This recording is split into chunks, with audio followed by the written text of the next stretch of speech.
Julia, and I'm the great niece of my uncle, Herbert Pililaau.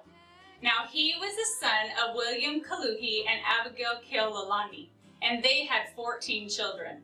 Uncle Herbert was one of the younger children, born October 10th, 1928.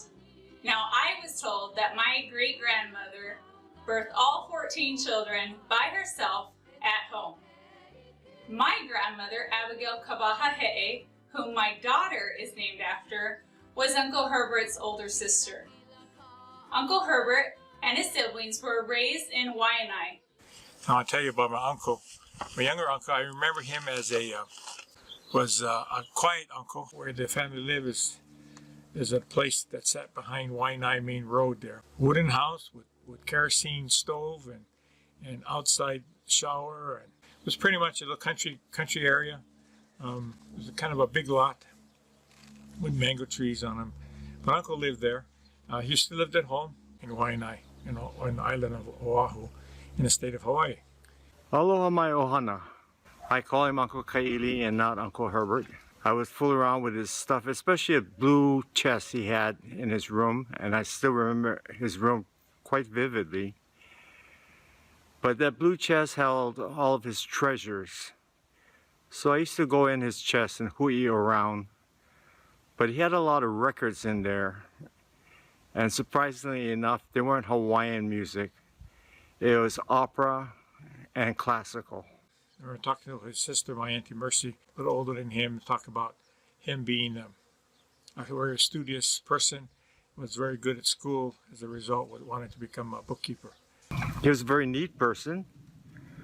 Every morning he'd iron a fresh shirt that was starched to go to work at the Bank of Hawaii as a teller. And there were a lot of stories about him helping the older women, especially the Japanese ladies.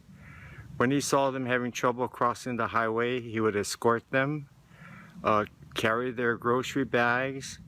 He was a very handsome person, but very, I would say, kind of delicate. He was very sensitive. Well, anyway, that's my impression of Uncle Kaili. After World War II, Korea was divided into North Communist Korea and South Korea. In 1950, North Korea invaded South Korea, and the United States came to the rescue of the South Koreans. My uncle, at a young age of 22, was drafted into the Army. I went for basic training and so forth, and as a private, meaning he was just probably in there a year or so before he went into combat action in Korea on Heartbreak Ridge. He didn't necessarily want to go, but he went because it was his duty. He's an honorable guy. While in Korea, Uncle Herbert served under his platoon leader named Walter Lewis. I was in World War II, became an officer when the Korean War came along. By this time I was married with 2 kids. I ended up in Busan, which is southern part of town, seaport in South Korea. And we were on what they called the punch bowl. They introduced me to my platoon. The Hawaiian kids of my platoon would be singing at night. So I would join them and sing the bass parts. Whenever I needed new recruits, I asked for Hawaiian kids, because the Hawaiians were good soldiers. While serving in Korea, Uncle corresponded with his family back in Hawaii. His great-great-nieces and nephews would share some of those letters. He also went by Kaili. This is a letter I sent to him, the envelope of the letter I sent to him in October 1st, 1951. Addressed to Private Herbert K. Pililaau. When my papa was 6 years old, he wrote a letter to his uncle. It says, "Hello, Uncle Kylie. How are you?" "I'm fine, Chucky." My uncle never received the letter from my papa because he died before. It was returned back, and it came back in October 27th, end of the month. Uncle never received it. He had passed away and got killed in action before this letter actually got to him.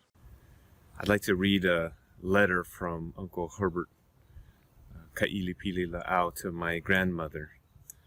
And he wrote to his sister saying, I am in Korea with few of the boys from the island. Here we don't have much to see except mountains with few villages here and there along the mountains. I haven't seen any place else as bad as this place. That's all you can see for miles around is mountains. We have a nickname for our enemy. We call our enemies goose. Whenever we are going out on patrol, we would say, look out for the wild goose. They are hidden in the bushes. It's safe where we are now because the French are in front of us. I think I'm beginning to like this place, Korea, only for one thing. In every village there we have been through, there is no family in sight. The boys burn down the houses so that when they leave the place, the enemy cannot make use of the house or crops. We have captured few of our enemies. Most of the enemies are young boys, aged 14 to 18. The reason they join young is because they were forced to join the Communist Army. Later that night at 11:45 p.m., we had gone down into the valley for a special mission. We couldn't stay in the valley because it was too dangerous. I was so tired from walking 16 miles. Walking is what got us so tired.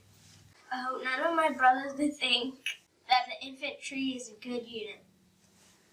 That's all we've ever been doing ever since we got here is walking. By the time we get back home, I'll be a good mountain climber. Well, sis, I think I better stop writing because it's raining hard. I have half my body in the shelter, so I can write this letter without getting wet. Right now, the army doesn't pay us because we are on the front line. I'm sure I'll get plenty of money because I have my private class in the middle of July. We are not allowed to use American money here, but we have it changed into military dollars. Give my best to my family. Walter Lewis was one of the last people to see my uncle alive on that fateful night, September 17th, 1951.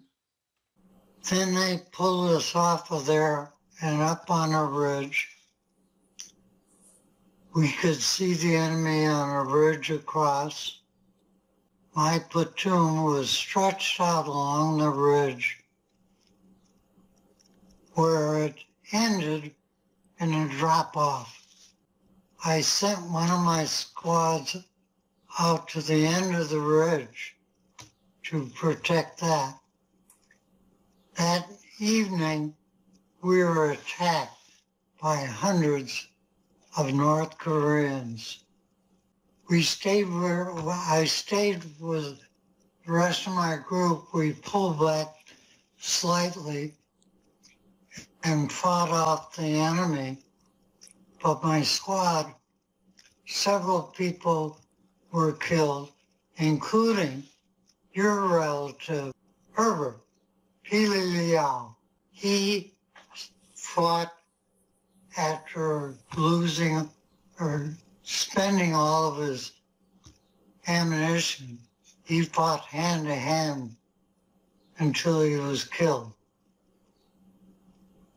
The next morning we went out and there was a lot of dead enemy laying around by Herbert. He was a quiet person. There were some wiseacres in the platoon, and some comedians, but he was a quiet man, and he was a good soldier. It wasn't fun. War is not fun. Private First Class Pililaau, a member of Company C, distinguished himself by conspicuous gallantry and outstanding courage above and beyond the call of duty in action against the enemy. The enemy sent wave after wave of fanatical troops against his platoon, which held a key terrain feature on Heartbreak Ridge. Valiantly defending its position, The unit repulsed each attack until ammunition became practically exhausted, and it was ordered to withdraw to a new position.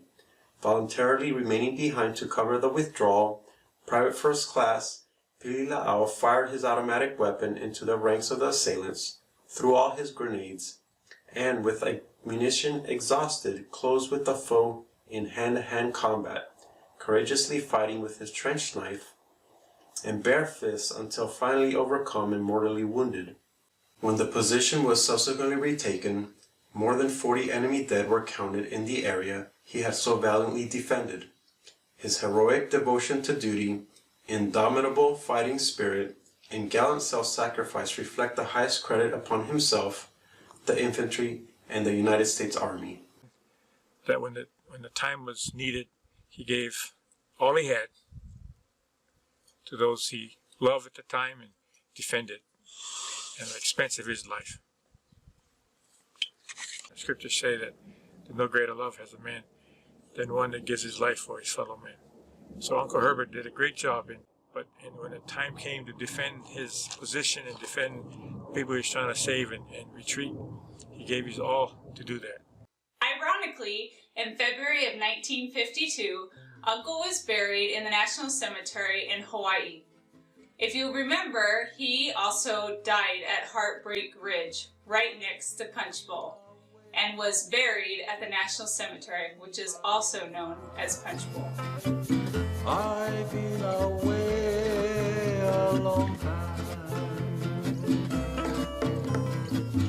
but when that breeze came calling me, come back to your home by the sea. Uncle Herbert was the first Hawaiian to receive the Congressional Medal of Honor. His parents, William and Abigail, were flown to Washington, D.C. to accept the award on behalf of their son who passed away. Hawaiian couple plane capital trip to accept son's medal. An aging Hawaiian couple will go to Washington next week to receive the Medal of Honor for a son who left home a retiring youth and died a hero. We're proud, very proud, says Miss William K. Pililaau, with just the trace of a tear from Herbert. There's wonder mixed with that pride, wonder that a boy who stuck to his boots and ukulele became a two-fisted, knife-wielding man who tore barehanded into a horde of killers. I remember, though, says his mother, used to come back all scratched up after fishing, fighting the waves to get the shellfish. He was determined. He'd say, Mama, I was determined to get those ofi, no matter what I had to do.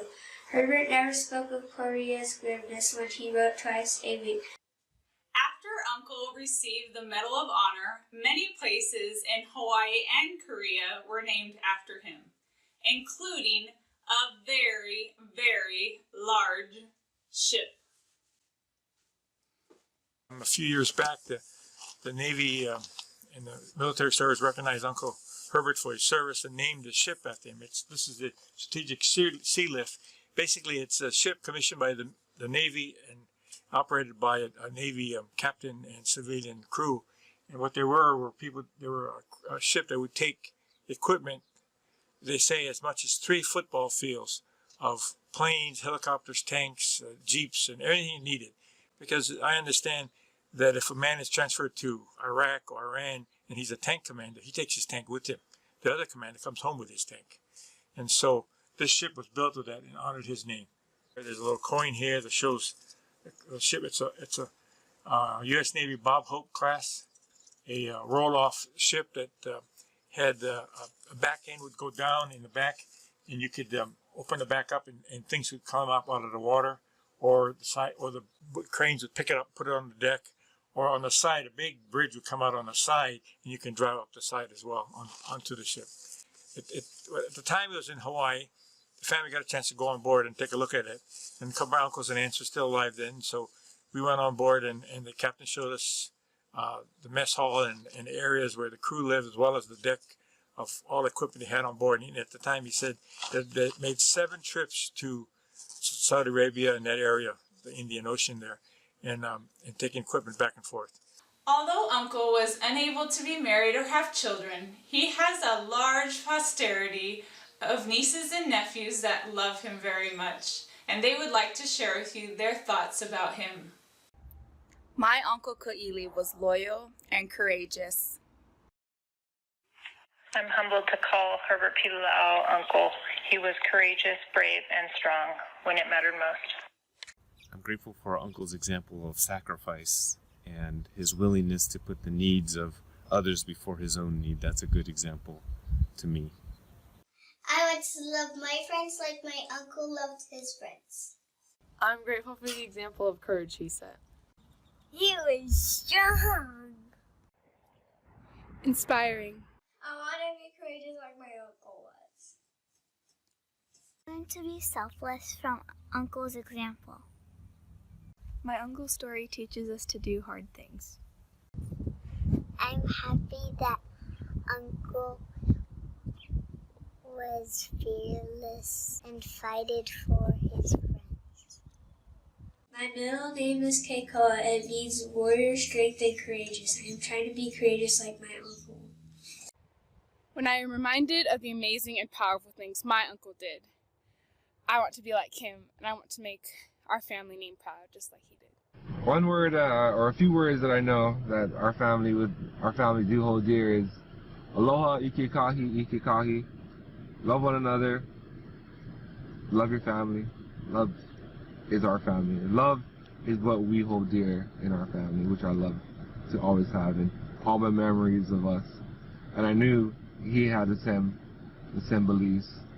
That's why he did what he did, with love. He was a great warrior and a great example to me. I'll be in heaven, glad that he served his country and died for his country like Jesus, how he died for everyone. He was a good man that saved people. Ai hea ka oko ha'awina hu iki kula sabati o ke ia la. Aia no ia ma ke kauaha hou I hoiki ia ma ke puke o Mataio mokuna I 5.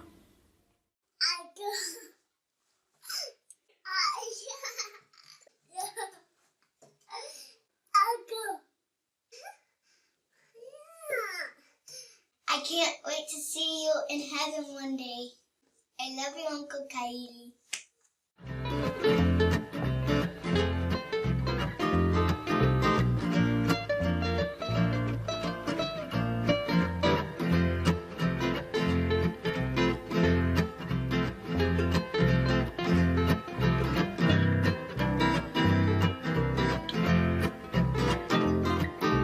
Sweet Maolino, a me ke ona ona. Sweet Paul.